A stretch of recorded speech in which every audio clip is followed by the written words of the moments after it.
Hey, everybody, welcome. It's so great to have all of you tune us in and turn us on.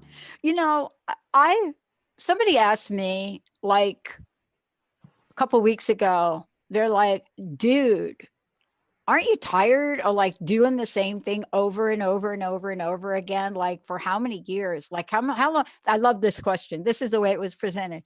So you've been doing that show for about 5 years. I'm like, no, okay, dude, no, not 5 years, 16 years doing the show. And to be honest with you, no, not even remotely close to tired of it, because I love speaking with, hearing from, learning from people that said yes to a passion and purpose that's hard to even imagine sometimes in life. My guest is one of those people. And today, I cannot think of a better person to talk about shocking blind spots with than my special guest, host of her own fabulous hit show, Laura Meeks. Now, for you guys out there, let me tell you about Laura, because most of the time, it's very rare that you hear somebody talk about somebody like they know them as a friend, especially on a radio show. But I've gotten to know Laura. I know her tenacity. I know her creativity. I know her intellect for things. I know her intuition, and I know her passion for life and what it means to share stories that go beyond your everyday, what should I call it, journal of life. But even though that is true, her work transcends everything in her own life and reaches out to people, meets them where they are, and she helps them fly high, dream on, and live adventurously. But like most of us today, we not only have a few blind spots showing up for each of us, all of us, even those of us that study and read every day, right? There are blind spots, and there's a very good reason we call them that. Laura, it's great to have you. Welcome. Hey, listen, Pat, thanks for a great introduction. I feel excited. Who is she? Who is she? Oh, that's me. I know. We Yeah, want to do our happy dance, don't we? yeah. No, that was really good. I like that. So I got hit with a blind spot yesterday. I always love how we decide we're going to talk about something and then, like, wow, it's like in my face. But here we are, right? And let's talk about where we are at a global level first. And, for the first time, I think in my life, I realize, and I'm one of these folks that I don't get why there is this thing called confusion. But for the first time in my life, I'm really empathetic about the level and the degree of confusion people have about what to do. I was talking with a woman yesterday, Laura, who her company is making her go back to work. And when she shows up back at work, all you hear about is, you people that didn't come back to work, and we've been in the trenches here. And mind you, now these are folks, they didn't come back to work because they had COVID-19. Yeah, That's why they're not in work with you. blacker. God. I know. It's Yeah. like, if you didn't work, you've got the big loser sign on your forehead. But let's talk about what this means in terms of what you're seeing in the world, which seems unstable and then stable at the same time. What's real and what's Memorex? Am I allowed to say Memorex, Jessica? I Yeah. don't know. What's real and what's Memorex? Well, and it's funny that you even use that. I know. Oh my God. Did I date Yeah, myself? I Oh was my gonna gosh. say. Nobody is going to I know what I'm remember when it talking was, about. is this live or is this Memorex? It's Yeah. I don't even think Jessica knows what Memorex is. they. Jessica, do you know what Memorex is? Oh my. This is great. This is great. Well, I don't Jessica, know how to Memorex. take that back, Laura. But Yeah. you know what I'm saying? People are wondering what's real and what's not. And let's talk about this. Fake news, is the pandemic over? Let's start with that. Why not? Yeah, listen, this so fired me up the other day because I teach a lot. I mean, there's a lot of parts of life, and I would agree with you 100% that I love this thing called life that we're doing. Yeah. Now, as you know, I've had some very interesting twists down this path, but it occurred to me uh, in a very dramatic way, kind of like you. We all approach this world from our perspective, and we wake up and we see what's going on, and in our own way we think this is the truth. This is, you know five senses, I see it, hear, touch it, taste it, this is my world. And then we think, well, if you're sitting next to me, you're seeing exactly the same thing, so we share that. Only that's not true. Only that's not true, because every brain has a different life experience. So even if we were sitting side by side, here's an interesting thing. When we were kids, if there was a car accident, the highest level of truth in a court would have been, I was there, I saw what happened, right? I mean, Right. if you were there and you saw it and you came to court and you said, hey, Oh, this is what happened. right. The funny thing is as they have gone through this process, they realize we are probably the worst. Because you and I could be standing on the same corner and watch the same accident. We could watch the same TV show. We should go to the same concert and see a completely different event, because in our heads we have experiences and we have prejudices and we have all kinds of things that taint what we see.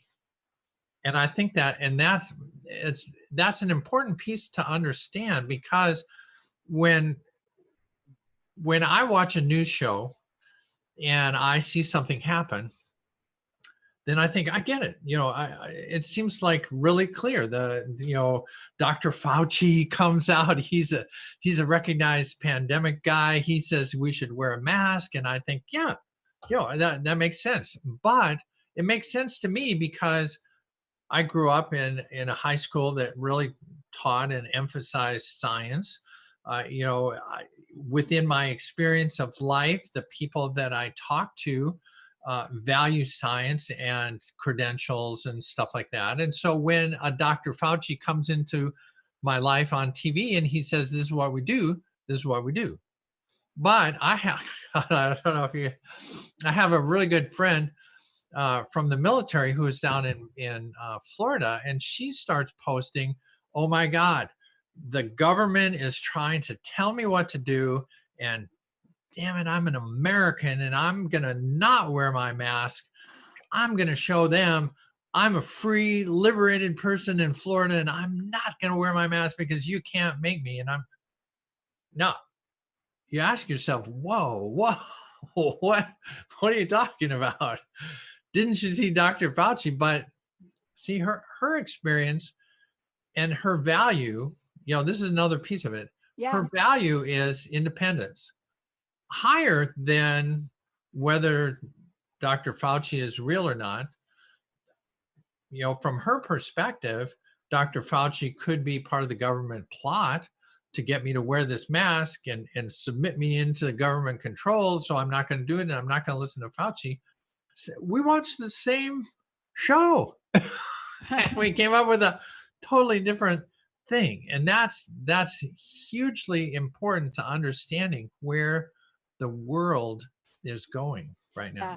And you know what it is, and there have been many, many bits and bytes of research that have been done that talk about how we objectify, how we look at world events based on our own filters.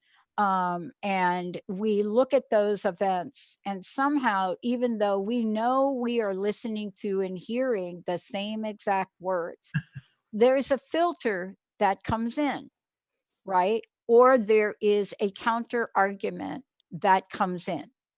And that counter argument is enough to tap into to the notion or idea or belief of exactly what we want to hear. So even though there's very little evidence, there's this little glimmer of evidence that proves us right and you wrong. I'm right, you're wrong. And we try to hold on to that. But in the end, there's a bigger conversation about it. There's a bigger conversation about what are we seeing? What are we believing? Or are we turning our head? You know, do we have blind spots that we use to our advantage, even if it's going to kill people? Even I well, mean, and come on. that's and part of the it's interesting. Earlier you used, is it Live or is it Memorex, which took us back to it. Oh, shit. Jessica was like, oh, I don't know what that is. But that's kind of a little bit of that's important in this sense. When you and I grew up and we watched TV news, there was basically network TV news, Huntley Brinkley, that whole spiel, and it was a lost leader for the networks. So they presented kind of they tried to create a balanced look, because we're all kind of watching like one or two shows. As time has gone on and we've used capitalistic ideas and created news as an entertainment, now the challenge is that everybody can see their channel. You can focus yourself on your view. And so part of what I want to get across today is the idea that it is to your benefit to get a variety of views, because you're absolutely right. We all want to have that I'm right, you're wrong, I win. We've gone into what I call the Super Bowl sort of world, where it's all about winning the Super Bowl. And my president won. I voted for the right guy, and I'm on the winning team. And then when you get into an argument, you want to be like, I'm on the winning side, when in reality, this is a very complex world. And the only way that we can really move ahead is if we all have a chance to kind of look at the other side. Yeah. Well, let's talk about this, because you and I were talking about this yesterday, and I got really excited about this because something you and I have talked about this a lot of times, but something about our conversation on Monday just hit me differently. When you said, I've been on both sides, and then I went into Both Sides Now. And that's a song, of course. Again, Jessica may not know that song, but Both Sides Now. And this is now the conversation for today, because I've been on both sides of a coin, but not quite like you. You know what it's like to grow up privileged and then all of a sudden not to be seen like that. And let's just take one example, because I love the way you talked about this the other day. Yeah. That whole idea and the absolute horror of what this country and the world saw happen to George Flynn. And I have to give a shout out to the young woman, the 17-year-old that videotaped that. Because just saying, if you got 4 policemen telling you we're going to hurt you if you keep videotaping this, and like she's like, I'm just videotaping this. What is that courage? But when we say both sides now, let's talk about it. And let's use this example in the way you talked about this blind spot, because you know what it's like to be on one side and now the other. And now the other. They're not really sides, but we don't know how to talk about this in general. Well, and so for everybody to get it, there are 2 sides. Yeah, there are obviously. One of the benefits, I think, of my experience, and for those that aren't aware, I spent the first 58 years of my life as a tall, white, college-educated male military officer and pilot. That was my shtick, and without really understanding, I had a number of discussions over the years about how hard it was to be a white guy going through pilot training and going through college. And, this was a real struggle. And it appeared to me that most white men think that their life has been an incredible struggle and that they've made it. And I'm not saying it's not. I'm not saying it's not. But I love this analogy. I saw this and I'm going to use this. It's as if you were born on third base and you thought you hit a triple. So you're in a baseball analogy, you wake up and you're on third base and your thought is, I must have been really good. I must have hit a ball out of the park and I'm on third. When in reality, you were born there. Now, is it a struggle to get to home plate? Yes, it's a struggle. Is that negating your experience? No, it's not. But it doesn't take into account the fact that everybody else has to start at home base and goes first to second to third. Yeah, but I got to tell you, what we're talking about is the fact that people of let's say other communities, people of color, LGBTQ people, those people may or may not even be in the lineup. May not even be in the lineup. Now, so here's my experience. So I went from that world and then I made a gender transition, and I mean, we talk about this in Major Transformation. I'm literally diving off a cliff and I end up near or at the bottom of the social structure as a transgender woman. Yeah. Up until last Monday, I could have literally been fired in 26, more than half of the states in America. I could go to work and the boss could say, you know what, Laura, I'm kicking you out. It's like, for what? I'm doing a great job. It's like, yeah, but I just don't like you and you're gone. That legal, totally legal. Now, thank God Supreme Court changed that. But thank you, Supreme Court. Oh, listen. Oh, but healthcare, President just decided that I don't deserve health care. That's right. I spent 20 years in the military. I carried nuclear weapons that could take this Earth off of the orbit we're in. And I can't, if I were to try to get back into the military, I can't. It's not possible. It's illegal. In fact, I found this interesting.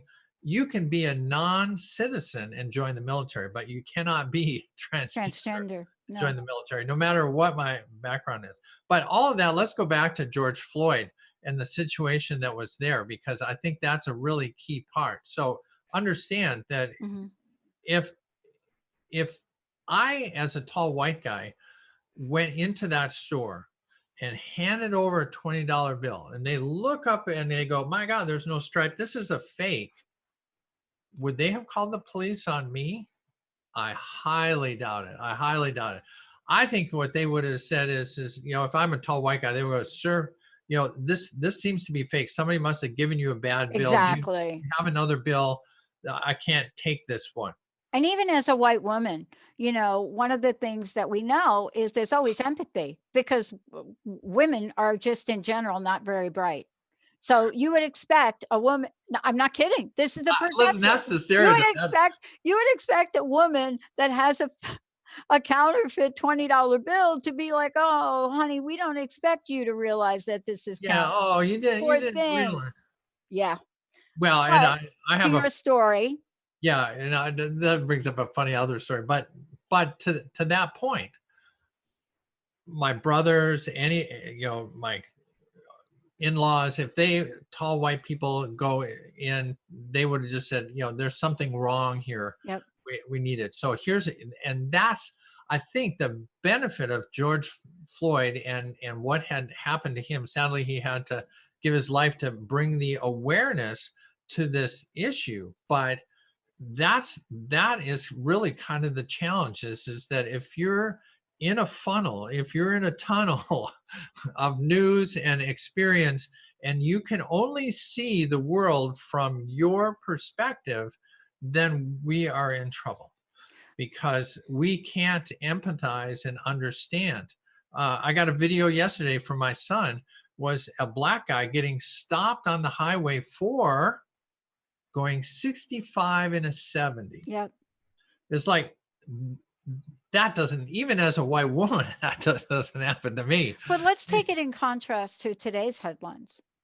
Shocking to me. It'll probably blow by everybody pretty much because we're so overwhelmed.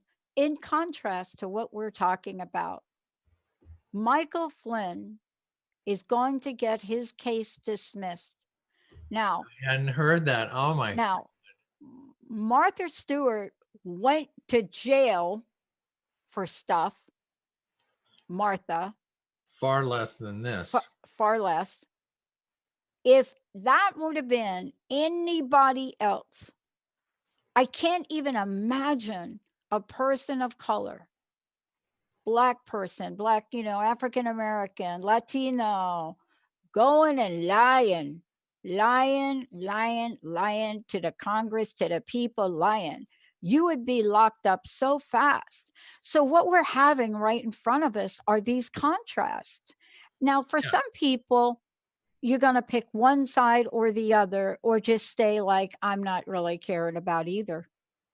But the contrast to me in your story of your son, the horrific video of George Floyd and the family pain of that. Another Black man getting shot in the back, like, whoa.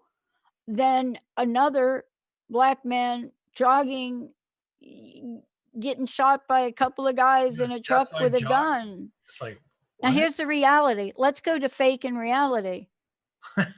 Let's go. All right. What's fake? Oh, the fake news is, wow, look at what's happening in our world today. No. This has been going on for hundreds of years. My stepmom and family are in the South. Today's show is not about what I saw with my stepmom and what she did to try to right wrongs. But I'm telling you, this is just the tipping point. Well, and it's so funny from our perspective at the age I'm at least. When I was a kid, I'm seeing it like a replay of the late 60s. I mean, Minneapolis was burning in 68, 69. And Plainfield. I was Plainfield, New Jersey. That's where the riots literally started. I went to graduated Plainfield High School. Well, part of the challenge, I think, right now is that people are going, well, I thought we had solved this. I thought we had gotten race, and I'll take it back to this perspective. Is that without that video of George Floyd for 8 minutes and 42 seconds, the rest of the world would have, the rest of the world would have said, no, I've never seen that happen. And I'll give it to you in this context. When I grew up with, there were 4 of us boys, brothers, my stepfather, and then our one lone female, mom. Now, mom was an executive in an advertising agency, and she would come home and tell us these stories of how she was being harassed and given situations at work that were unlike what was happening to the guys. So she comes home and she says, you wouldn't believe what these guys did to me. I was in the meeting and they stopped and started talking about, and I was like presenting and they stopped me. And here's what I want to say. For the 5 of us as guys, we had never, ever seen that. So when mom says, this is what's happening, we said, fake news. That mom's crazy because I've never seen it. And this goes back to the George Floyd incident. If you're in white culture, immersed in white TV, watching white sitcoms, and somebody says the cops just arrested and killed a guy for sleeping in his car, you go, not fake. Never seen it. I've never seen it. So the value of this whole new land where we all have cell phones and we can take video is now it's really, really hard to say, oh, that doesn't happen. That never happens. Cops are good guys. They would never stop you for going I mean, until you see the video, the idea that you could be stopped and the guy, why am I stopped? Well, you're going 65. It's a 70-mile-an-hour. I know. So what's going wrong? Why are you going so slow? You Why know, am I going so slow? Because I'm safe. I don't want to go. And we wouldn't understand that experience until you see it. And I think that's kind of the whole point it is is the whole point. And there's another whole point, which we're going to talk about when we come back from break. I got to give a shout out to Laverne Cox right out of the gate for speeding up. I mean, that her documentary was not to come out now, right? It wasn't supposed to come out oh, till well, later. And she like put the pedal to the metal and said, "Oh, we going to do it." And so we'll talk about that a little bit when we come back. But yeah, I saw that this weekend. here is the moment that we're faced. This is a moment for each and every one of us to take an inventory with kindness and love and look for our blind spots. Somebody asked me the other day, because I was talking, I was talking about the movement, and I was talking about what my feelings were about this, but what the reality was of being a person of color. And I got a call from somebody, and they said to me, one of the listeners, actually, somehow, Jessica, I don't know, they got my cell phone, and they called me and they said, "We don't get it. You're like a white woman. What do you know about any of this?" And I thought for a minute, how do I want to answer that? And then I said, you know what? I will never be able to know. I'm not that. I'm not a person. I will never be able to know somebody else's experience. But also, there are experience I've had that other people don't know. The question is going to be, are we at a point now where we're going to honor other people's experience and get over the ego factor that wants to drive us to thinking we know better than a person that is going in a store for the first time as a transgender woman? What does that even feel like? But Like, more, it's but interesting. right, that's Yeah, a story. I'm yeah, sure you've got that story. yeah. But more Oh, importantly, I had a second answer. When we come back, I will tell you what I said to her. perfect. Um, Great. for those of you tuning in, I'm so thrilled to have Laura here, Laura Meeks. When we come back, I'm going to tell you how to find out more about Laura, how to tune into her show. Shocking blind spots you don't realize you have. Every day, we're getting an opportunity to look in the mirror and see them. Every day, when we have a thought about, wow, is that really true? Or maybe we make a statement, and I heard this, I am so tired of this now, this coverage. Or like Laura said, I'm so tired, COVID-19, it doesn't exist. Wow. Please take a look at the numbers. If you're in Washington State, please take a look at what's going on over in Yakima and the fact that they have run out of hospital beds now in Washington State, where we thought we were doing all the right things. Let's take a short break. When we come back, both sides now. Laura Meeks, we'll be right back.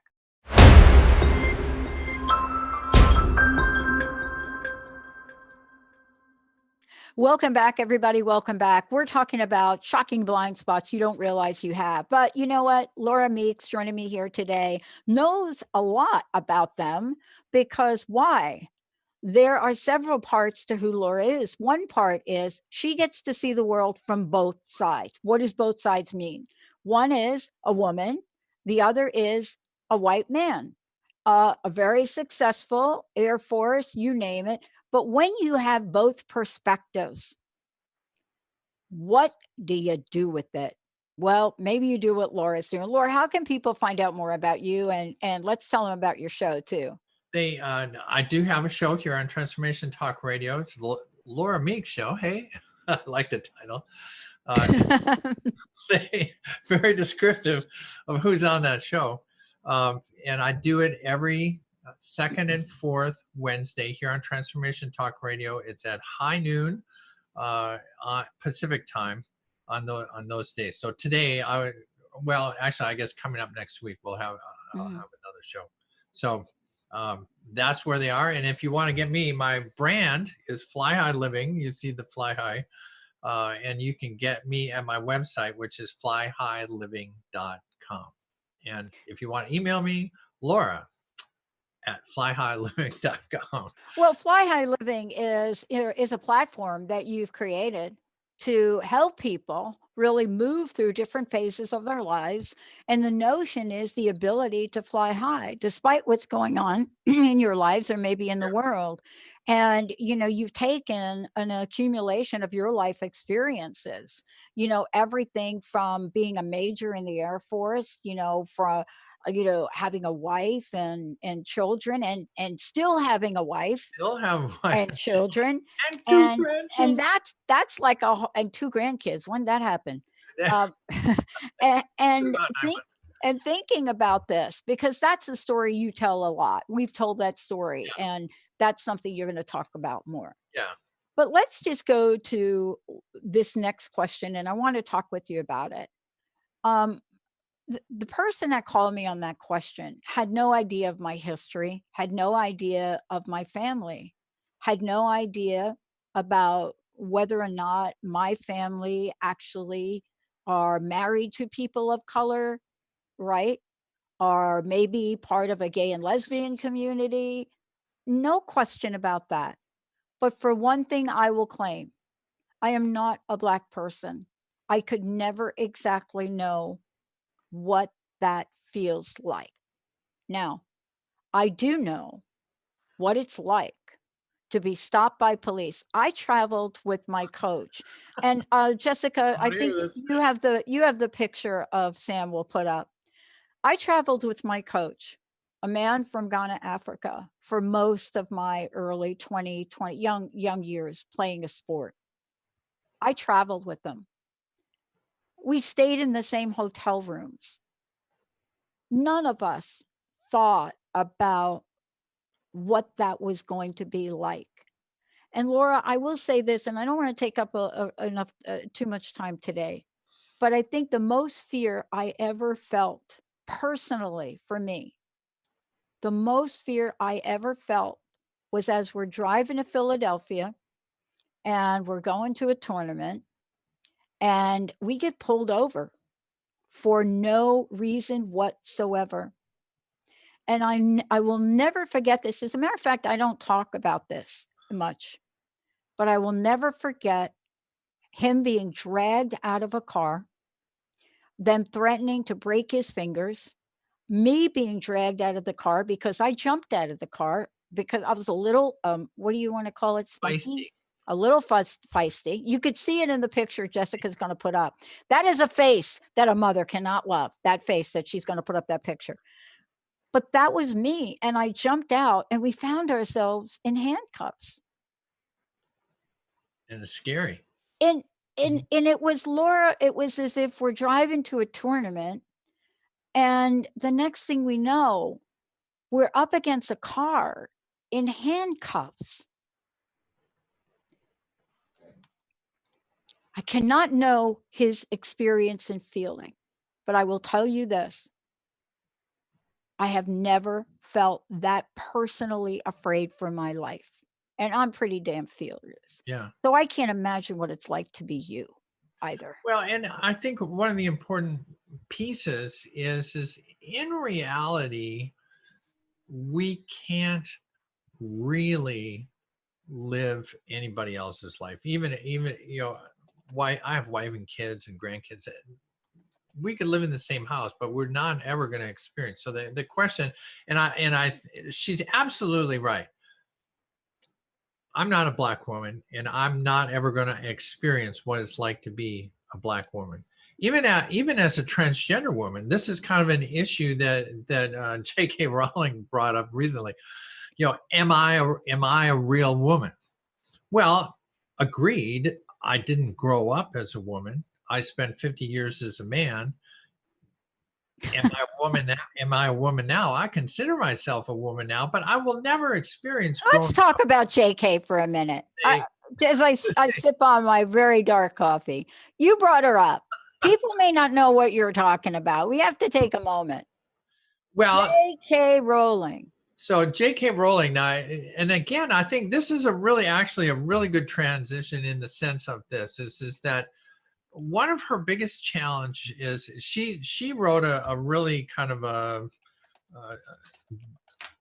scathing article on how transgender women, in particular male to female transgender women, are not women, that we never menstruated, that we never we're invading their space, and it's wrong that they to think that.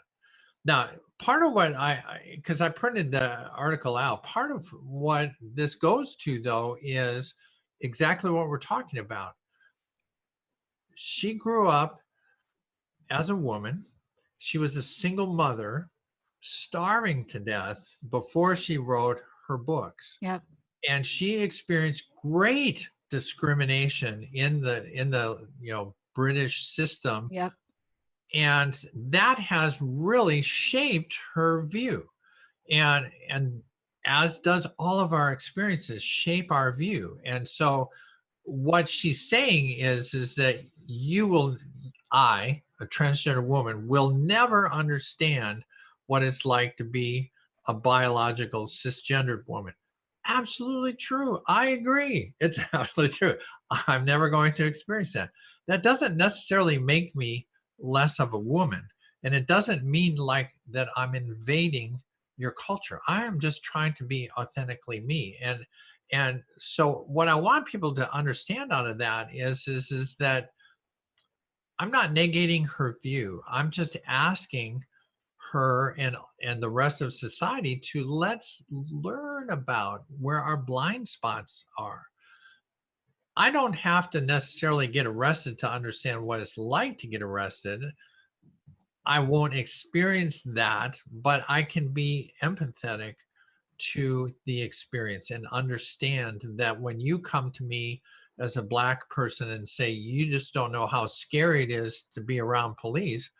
Because honestly, my experience with police has always been they're the people that come and help me when somebody robs me, when somebody's, causing me a challenge, or I have a car accident. They're the friendly people that come. But that was my white experience. Not, I have to say, there's a congressman who was on TV the other day, said in Washington, D.C., as a congressman, he's been stopped 7 times for driving while Black. Yeah. No Driving crime, while Black. no crime. I mean, it's like, Yep. I'm stopping you. What for? Just Oh, that check. was Sam. That's exactly what it was. Yeah. Yeah. And so can I say I've experienced it? No, I can't say I experienced it, but I do understand it, and I can be empathetic, and I can help shape my views when lawyers or prosecutors or judges are talking about sending that guy to the slammer for something really minor. I go, whoa, wait a sec. I wouldn't have gotten killed for a fake 20. And it's like you're saying, some of the things that the criminals, Flynn getting out of his prosecution for all the incredible crimes he's done, and there are Black kids in jail for 5, 10, 15 years for some minor drug offense. I know. I mean, and look, part of this too is, and this is not a time of awakening. People are calling this a time of awakening. There's another word for it. There's another word. This is a time of eruption. This is a time where the volcano can no longer contain itself from the injustice of the heat that lava provides on discrimination and abuse. And, here's what I love about the eruptions that are happening all over. J.K. Rowling, I got to thank her. Thank you. Thank you for causing a revolt in your own literary agency, because people just quit your deal. The actors from the Harry Potter coming out saying, oh, yep, we're not with you on this. Harry Potter himself is saying, like, dude, that's a magic we can't go by. But she is now a catalyst and represents the minds and the voice of people that are not saying what they really think. But she has become that person to allow that conversation to happen. Yeah.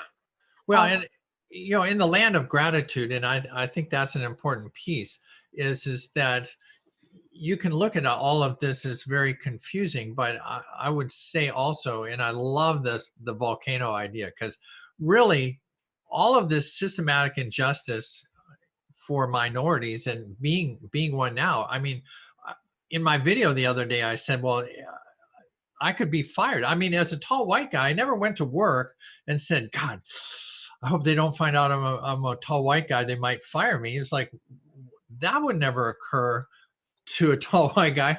And that's my point. It would Mhm. never occur to you unless you had shared some experiences and heard, and not only heard, but listened and understood what was going on. Once I think that when you see George Floyd for 8 minutes and 42 seconds, you can't ignore that. Then that's where the eruption occurs. Is like, oh my God, it's in my face. I can't say, well, that never happened. And truly, everybody is saying it's not just George getting killed. That was just the catalyst, like you say. That's the last rock that cracked open, and now the lava is shooting out, because everybody's going, it's everywhere. It's everywhere. You got to understand, this is a systematic piece that we now need to be aware of and change. Well, here's the thing I want to say too. In this conversation with this person that called me, I did tell her what my life experience was. I told her about where I grew up, clearly a neighborhood where the color of Yeah, my skin was a diversity. minority. I also told her about my sister, where my sister lived. I also told her about my nieces and godchildren, and actually who they married. And then I realized it's probably not going to matter what I say. But here's my takeaway from this. Here's the blind spot.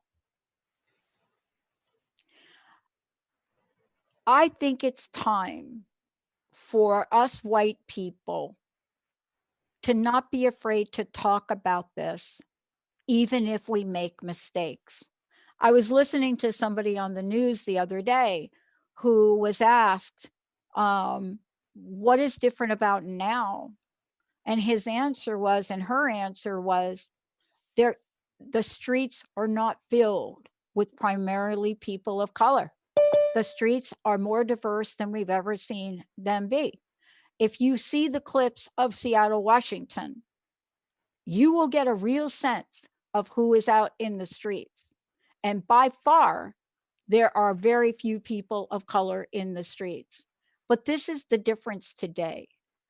My fear around this is that people like you and me will become so paranoid about, are we saying the right thing? Were we politically correct?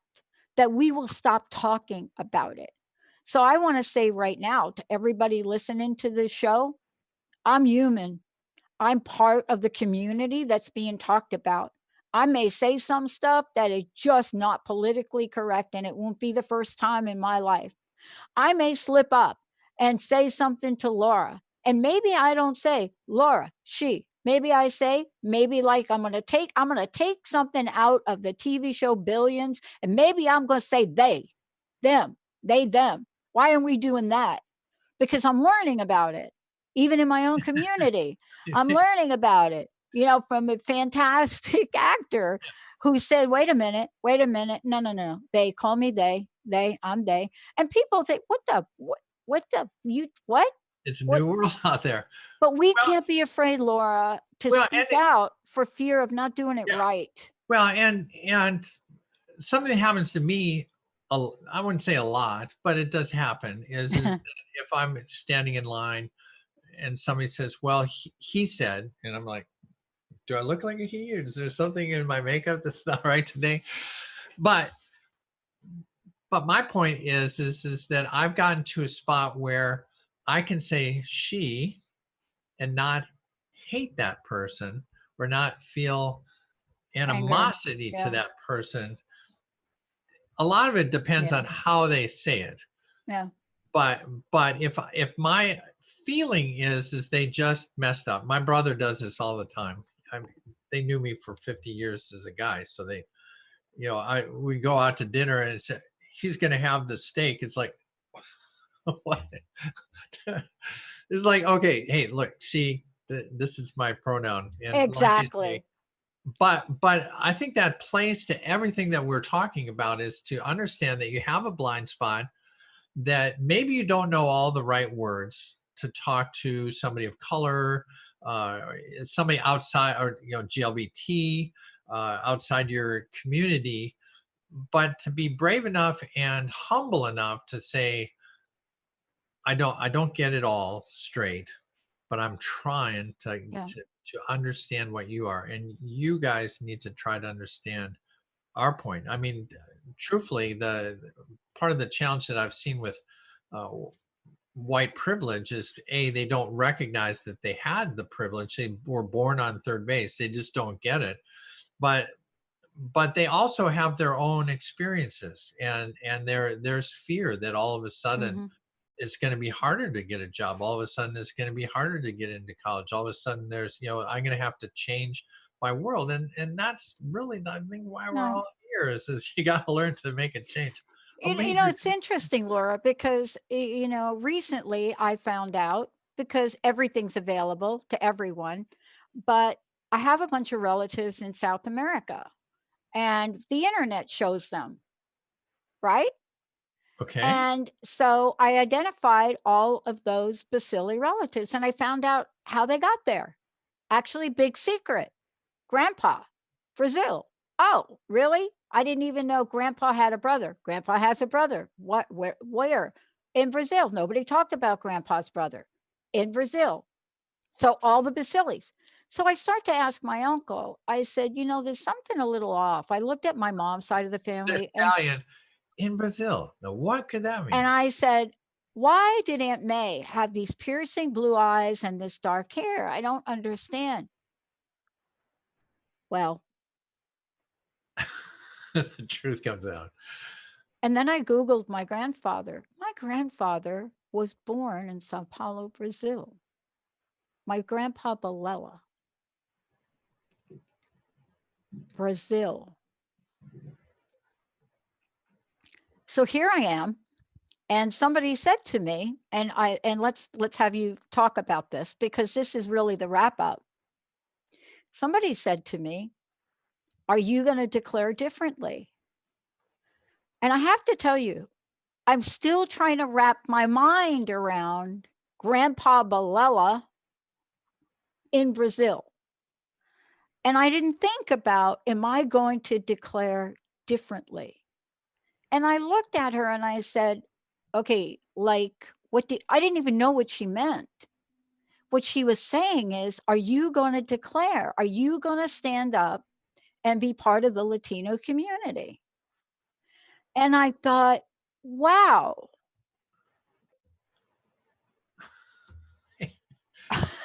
Well, I love the idea. And it never entered my mind, right?